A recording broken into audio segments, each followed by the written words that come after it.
Assalamualaikum warahmatullahi wabarakatuh. Nama Kerin Meizin, NIM 20631043, Prodi Perbankan Syariah 2B. Dosen pengampu Sidik Aulia SHIMHI. Tema video: Konstitusi. Pengertian konstitusi. Konstitusi, bahasa Latin constituante, atau Undang-Undang Dasar atau disingkat UUD dalam negara adalah sebuah norma sistem politik dan hukum, bentukan pada pemerintah negara biasanya dikodifikasikan sebagai dokumen tertulis. Hukum ini tidak mengatur hal-hal yang terperinci, melainkan hanya menjabarkan prinsip-prinsip yang menjadi dasar bagi peraturan-peraturan lainnya.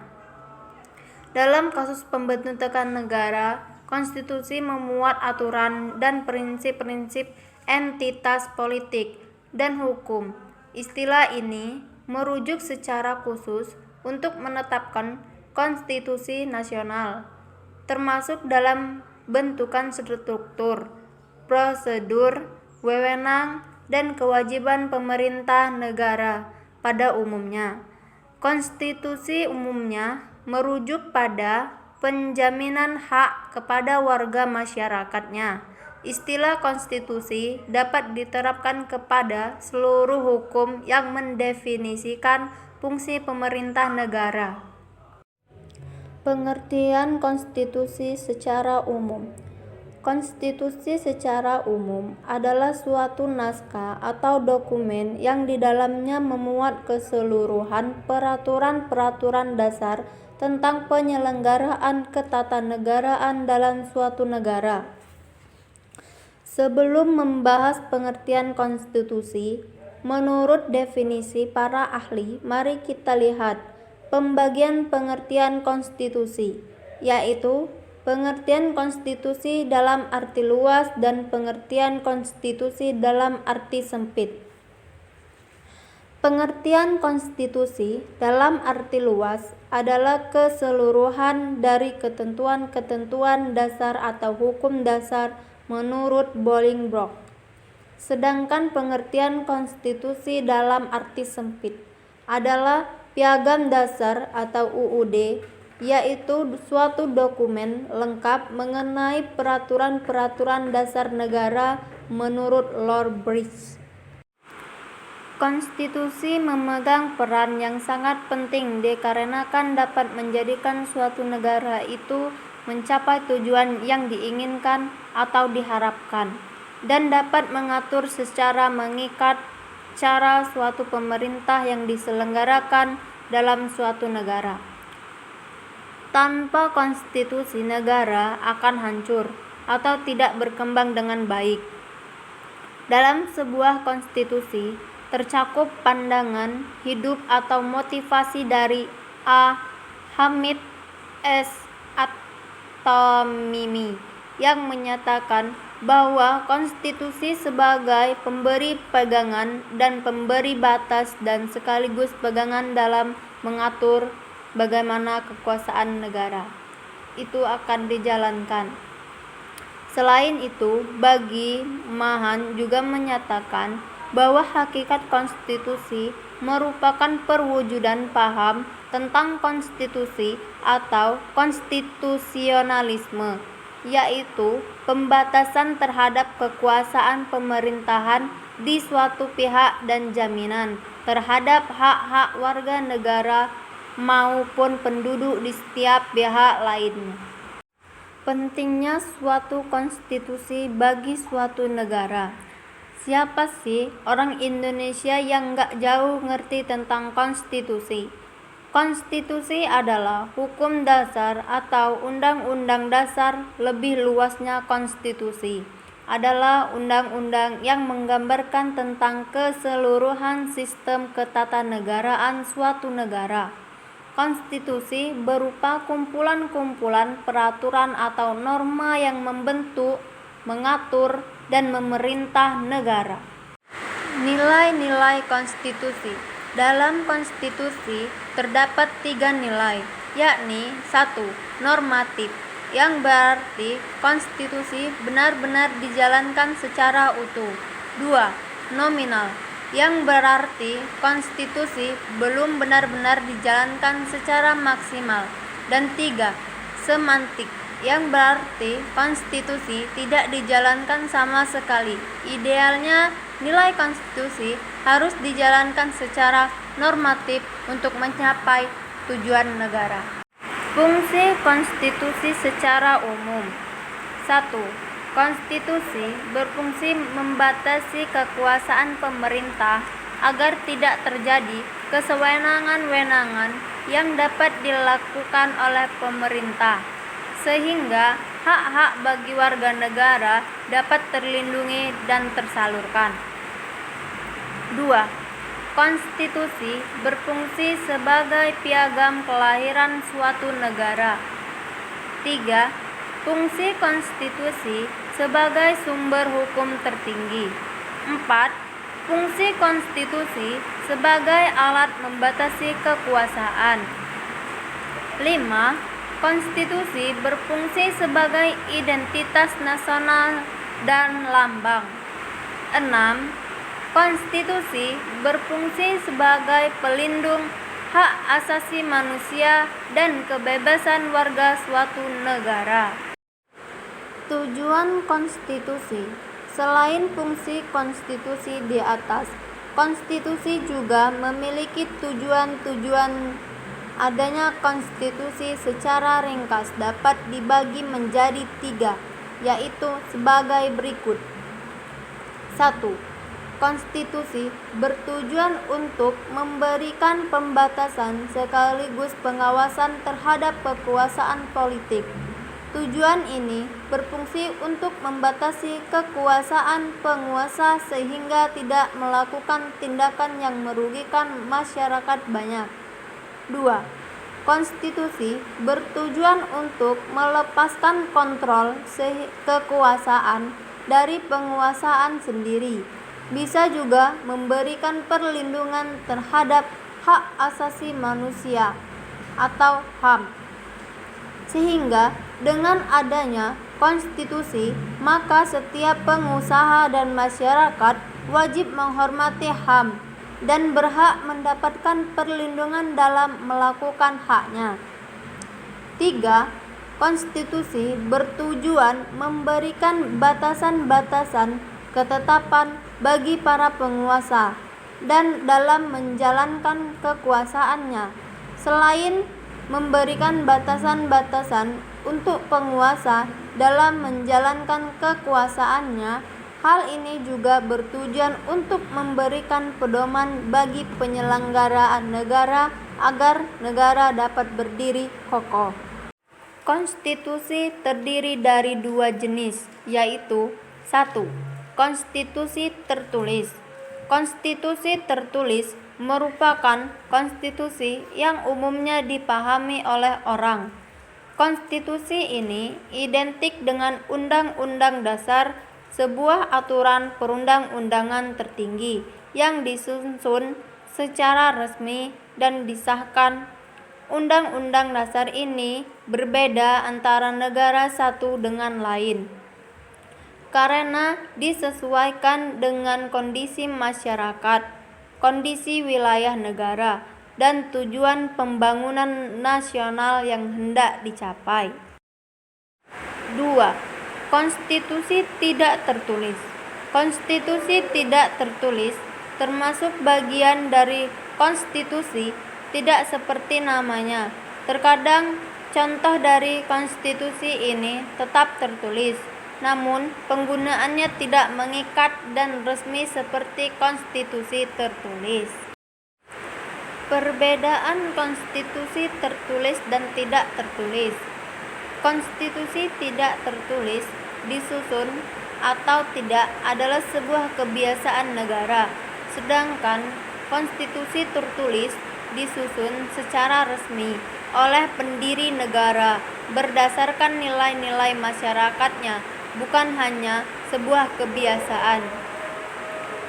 Konstitusi tertulis mempunyai kepastian hukum jelas sebagai hukum tertinggi, sumber dari segala hukum atau perundang-undangan yang dibentuk di bawahnya. Fungsi konstitusi bagi suatu negara. Konstitusi berfungsi membatasi kekuasaan pemerintah agar tidak terjadi kesewenang-wenangan yang dapat dilakukan oleh pemerintah, sehingga hak-hak bagi warga negara dapat terlindungi dan tersalurkan. Tujuan konstitusi yang harus diterapkan di Indonesia.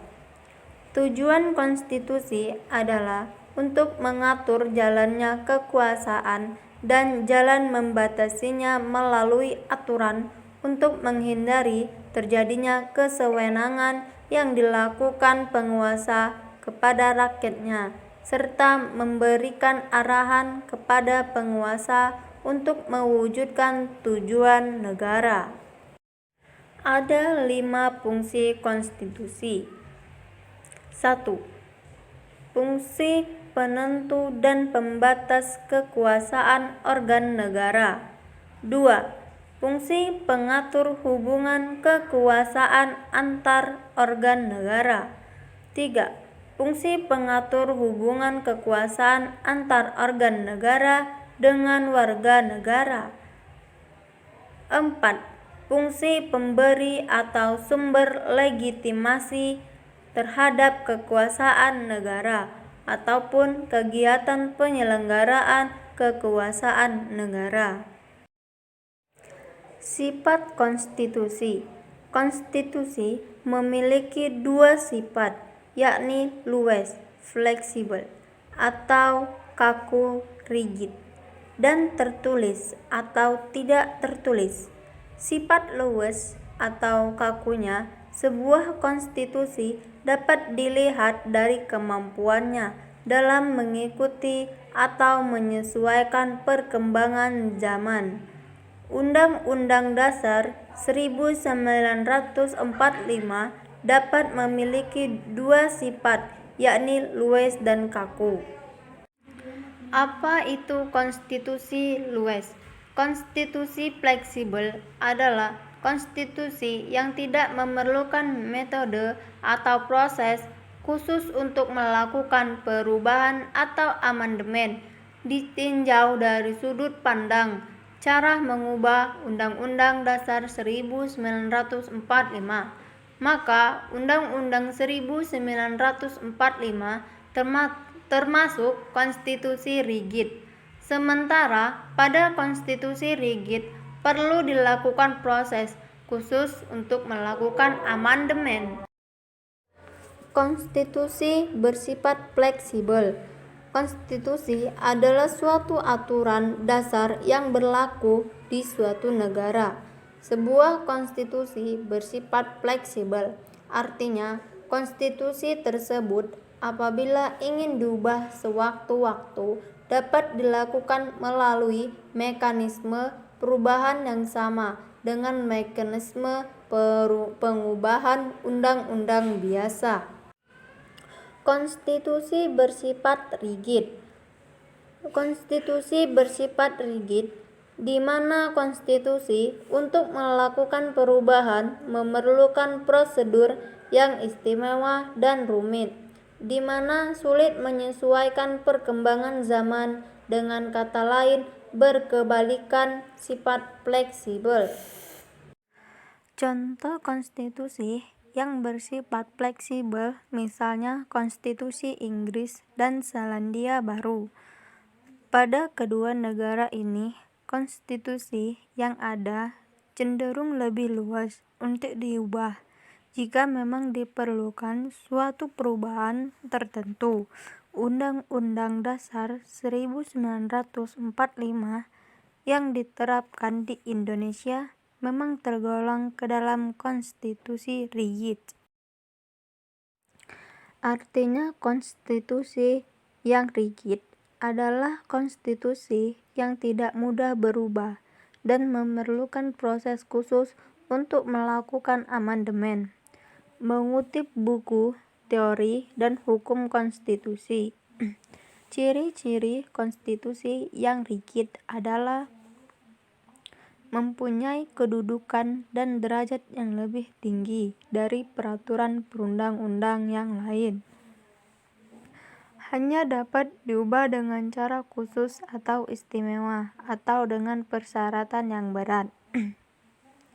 Menurut Yoyon Darussalam, dalam Jurnal Kajian Yuridis Urgensi Amandemen kelima Undang-Undang Dasar 1945 dalam Sistem Hukum Ketatanegaraan Indonesia, konstan yang fleksibel dapat dilihat dari apakah dalam batang tubuhnya memberikan suatu petunjuk bagaimana cara perubahan konstitusi.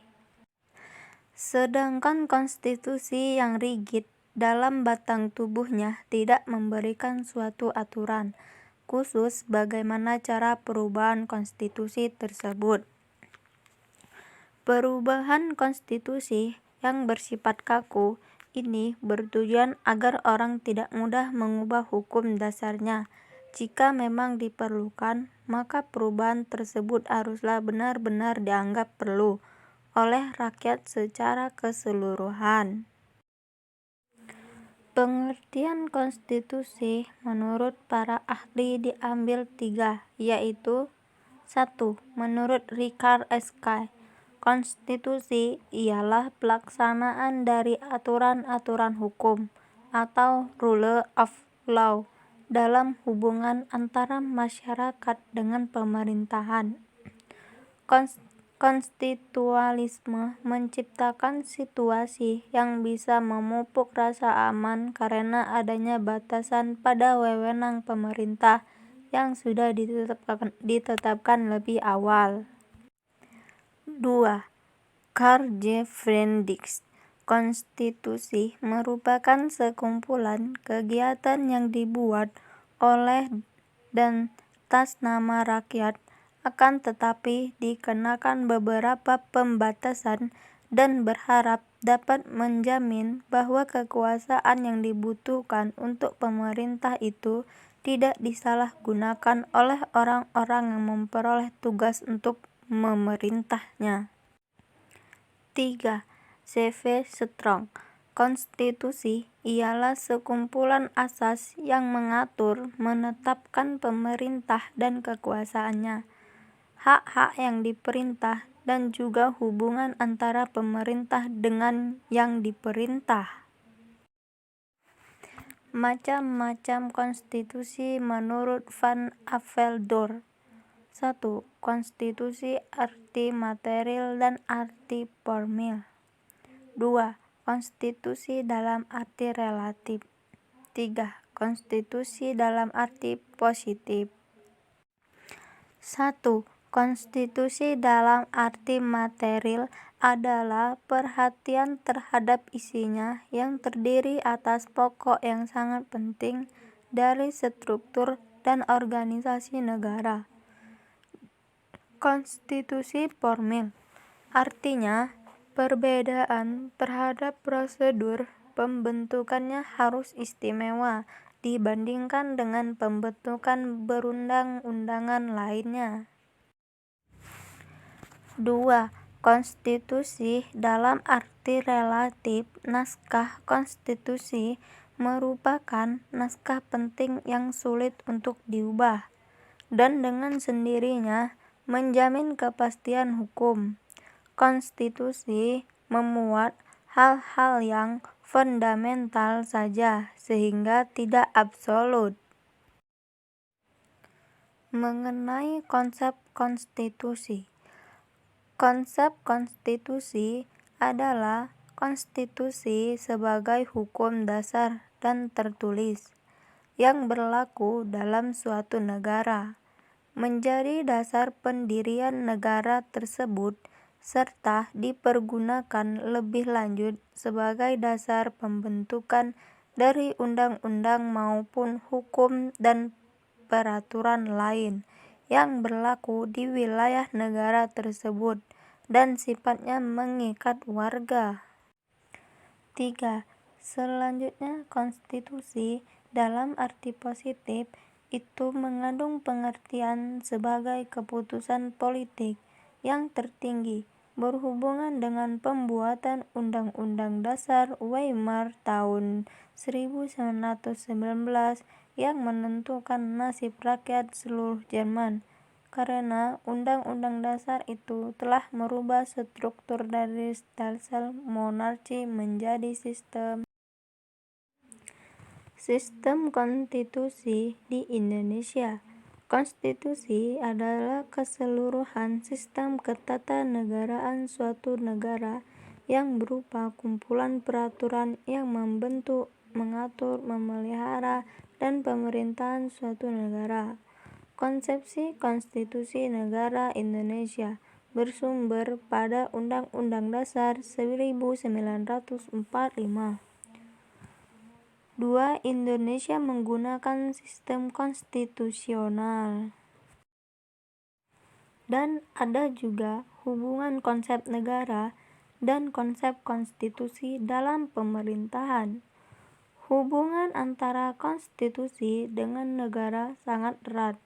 Negara dalam hal ini, pemerintah tidak dapat melaksanakan kekuasaan tanpa konstitusi. Demikian sebaiknya, konstitusi tidak akan lahir tanpa adanya negara. Dan yang membuat konstitusi. Konstitusi ini dibuat oleh lembaga yang berwenang di dalam sebuah negara. Lembaga yang berwenang untuk membuat Undang-Undang Dasar 1945 adalah DPR, Dewan Perwakilan Rakyat. Kita tidak boleh asal dalam membuat sebuah konstitusi, karena akibat yang dihasilkan juga bukanlah hal yang kecil. Inilah akibat jika suatu negara tidak memiliki konstitusi. Bila tidak ada undang-undang kehidupan bermasyarakat, mengarah pada ketidakharmonisan, dan apabila tidak ada undang-undang dasar, antara lain bisa terjadi perang saudara, bahkan mungkin bubarnya suatu negara, karena dalam undang-undang membuat sendi-sendi kehidupan berbangsa dan bernegara, tujuan negara, serta hak-hak dan kewajiban warga negara. Ada 2 negara yang tidak memiliki konstitusi. 1. Inggris. 2. Karena Inggris disebut tidak mempunyai konstitusi tertulis, karena di dalamnya sumber konstitusi selain terdapat sumber undang-undang yang sudah mengakar kuat sejak zaman dahulu.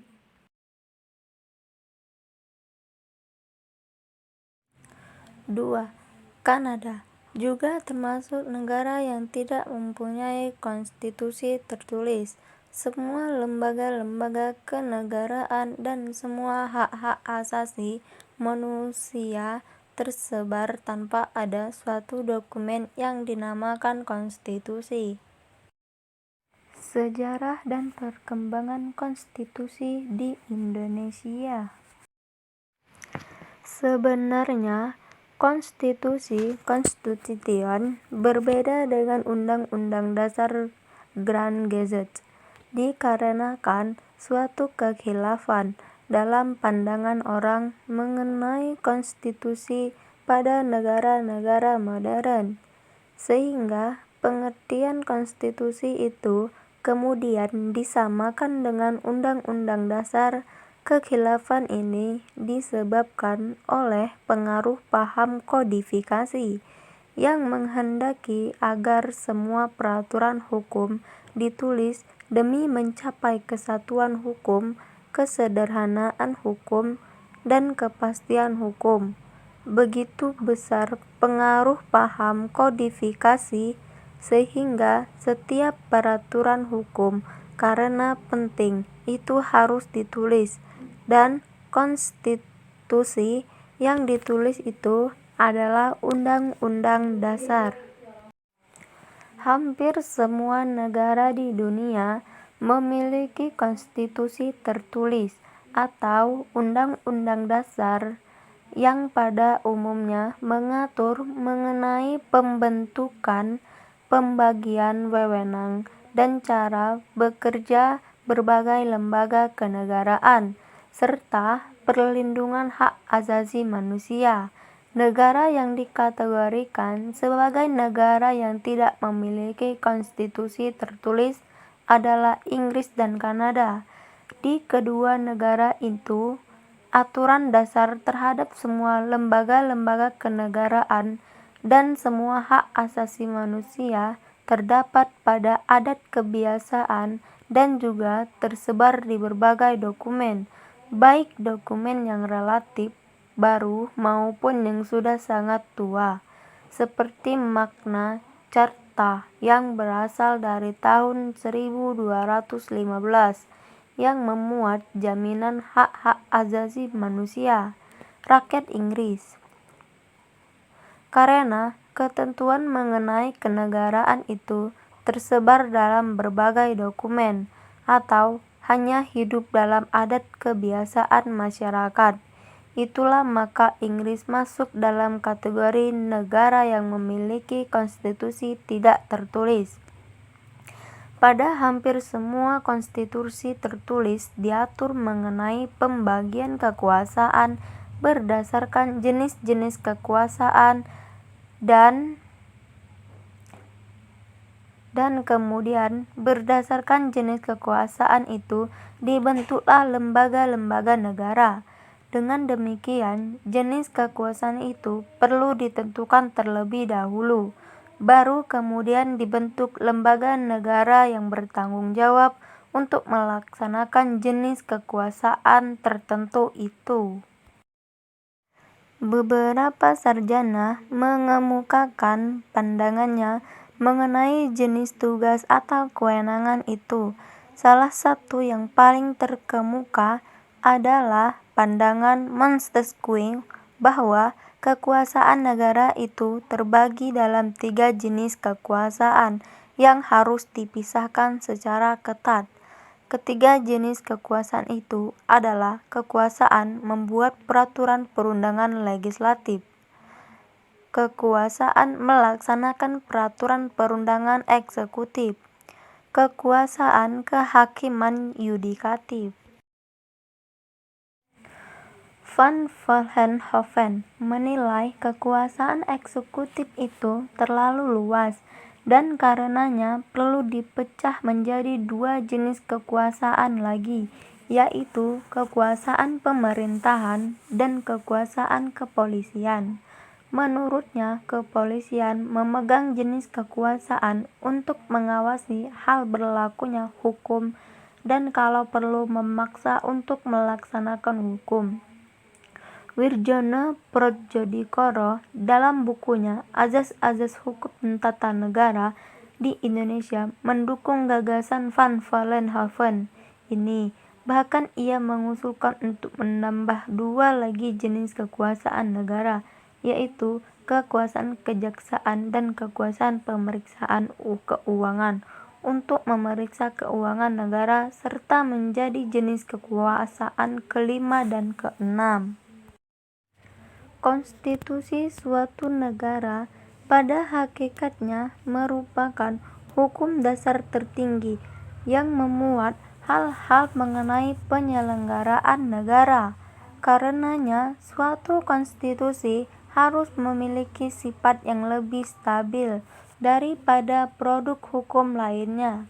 Terlebih lagi, jika jiwa dan semangat pelaksanaan penyelenggaraan negara juga diatur dalam konstitusi, sehingga perubahan suatu konstitusi dapat membawa perubahan yang besar terhadap sistem penyelenggaraan negara.